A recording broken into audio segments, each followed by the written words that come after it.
It's Friday, the 10th of February 2023. Welcome to the Fast Five by Fear and Greed, where we give you the top 5 business stories you need to know in just 5 minutes. I'm Michael Thompson, and good morning, Sean Aylmer.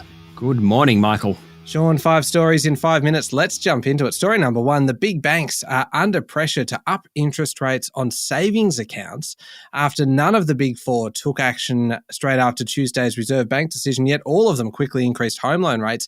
And Sean, it wasn't until last night that one of the majors, after intense criticism, finally lifted deposit rates. Yes, it doesn't really seem fair. So the Commonwealth Bank, Westpac, National Australia Bank and ANZ have all lifted their lending rates by 25 basis points, did that very quickly. But until last night, none had lifted deposit rates for existing customers.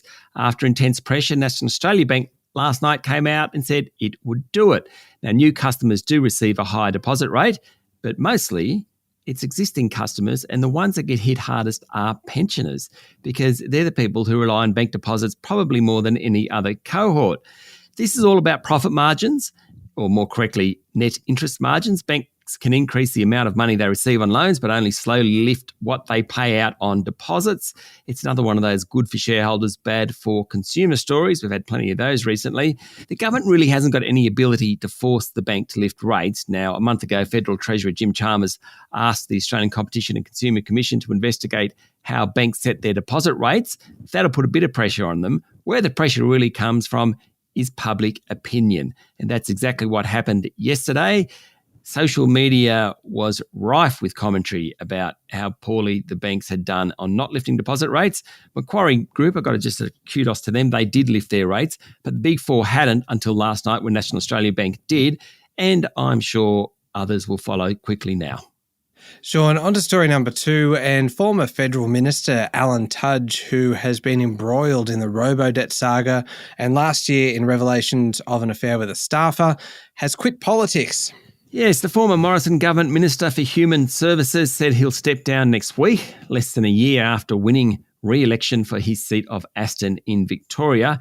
He said it's necessary for his health and his family. Both Prime Minister Anthony Albanese and Opposition Leader Peter Dutton thanked Mr Tudge for his service to the Parliament. A bit going on, of course, Parliament is sitting again. There was confirmation yesterday from Canberra that an Australian was killed in the earthquakes that hit Turkey and Syria earlier in the week. A real tragedy there. More than 15,000 people are now believed to have died in the disaster. Prime Minister Anthony Albanese, in question time, urged Parliament to rise above partisan debate on the voice, adding that Australia's international reputation will be damaged if the referendum fails. Just as an aside, for the first time, the opposition, the Greens and the Senate crossbenchers gathered together to vote down a piece of government legislation. It was on super disclosure reform. Interesting that the 3 groups, Opposition, Greens and crossbenchers, voted together.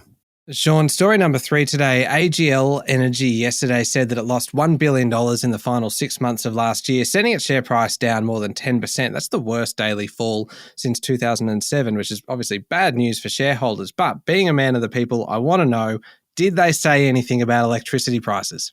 They did. They made it very clear that household electricity customers should expect significant increases in electricity tariffs in the middle of this year, as higher costs to source power are reflected in the regulated tariff calculations. How it works, regulators tell the companies how much they can increase tariffs. Tariffs are based on long-term average costs of sourcing power, and of course that is still heading up. So despite the federal government's intervention on energy prices late last year, we're still going to be paying higher energy prices. Sean, story number 4, airfares are trending down slowly and they should keep falling as competition among airlines really kind of ramps up.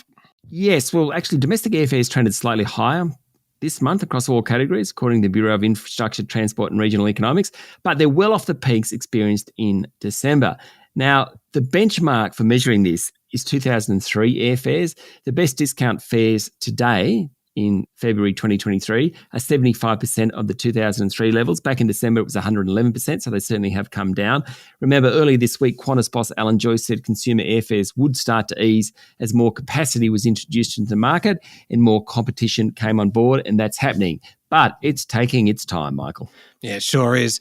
All right, last one. Story number 5, Disney, Sean, isn't the Magic Kingdom anymore for the 7,000 workers expected to be cut in the next few years. Yes, new Chief Executive Bob Iger, or more correctly, the returning Chief Executive, said about 3% of the company's workforce would go as part of a broad restructuring. Now, that's expected to save $5.5 billion, revive creative output and make its streaming business profitable. He called it a significant transformation. Now, Disney's share price jumped sharply. That's good, but there are a lot of workers who aren't going to have jobs pretty soon. And just before we leave the media industry, I've also just got to mention 9 yesterday beat out 7 for the Summer and Winter Olympics for the next decade. It's paying about $315 million for the rights, starts in Paris in 2024, and of course includes Brisbane in 2032. All right, there we go. The top 5 business stories in 5 minutes. Thank you, Sean. Thank you, Michael. It's Friday, the 10th of February, 2023. Remember to hit follow on the podcast. And if 5 minutes isn't enough, you can find our longer daily show called Fear and Greed, wherever you listen to podcasts. And don't forget as well to check out our sister podcast, How Do They Afford That? This week it is all about getting started investing in shares. I'm Michael Thompson, and that was the Fast 5 by Fear and Greed. Have a great day.